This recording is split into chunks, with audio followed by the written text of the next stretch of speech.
ఇది కారణం మనం చెప్పలేము, అది ఎలక్ట్రిక్ షాక్ బ్యాటరీ వల్ల జరిగిందని అంటున్నారు డ్రైవర్ని అడిగితే.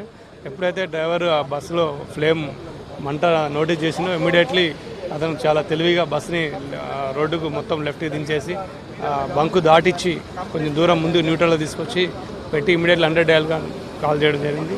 మా పోలీస్ సిబ్బంది బీసీ అవైలబుల్ ఉన్న స్టాఫ్ అందరూ కూడా ఇక్కడికి రావడం జరిగింది. వచ్చి ప్రయాణికుల్ని మరియు వాళ్ళ లగేజ్ని మొత్తం కిందికి దించేసి ఎటువంటి ప్రాణ నష్టం కానీ వాళ్ళకి సంబంధించిన బ్యాగ్స్ కానీ ఏ ఆస్తి నష్టం కానీ జరగకుండా చేయడం జరిగింది. కానీ అది ఏసీ బస్ అవ్వడం, ఎలక్ట్రిక్ బస్ అవ్వడం వల్ల మంటలు అదుపులో తెచ్చే ప్రయత్నంలో అది ఎక్కువ మంటలు వ్యాపించడం వల్ల దాన్ని మొత్తం డ్యామేజ్ అయింది. ఈలోపు ఫైర్ వాళ్ళు వచ్చి ఇంకా మంటలు అనేది ఎక్స్టెండ్ అవ్వకుండా వాళ్ళంతా మంటలను అదుపులో తీసుకురావడం జరిగింది. సార్, ప్రయాణికులు ఎంతమంది ఉన్నారు మొత్తం ఇందులో ప్రమాద సమయంలో? ఎంతమందిని పూర్తిగా అందరినీ రక్షించడంలో ఎంత టైం పట్టింది మీకు? అరౌండ్ 40 to 50 మెంబర్స్ దాకా ఉన్నారు. వాళ్ళు కూడా ప్రయాణికులు కూడా చాలా కోఆపరేటివ్గా, అంటే ఇమీడియట్లీ అంటే మంట అనేది కొంచెం స్లోగా ఎక్స్టెండ్ అవ్వడం వల్ల మనకు వాళ్ళని కాపాడుకునే అవకాశం వచ్చింది.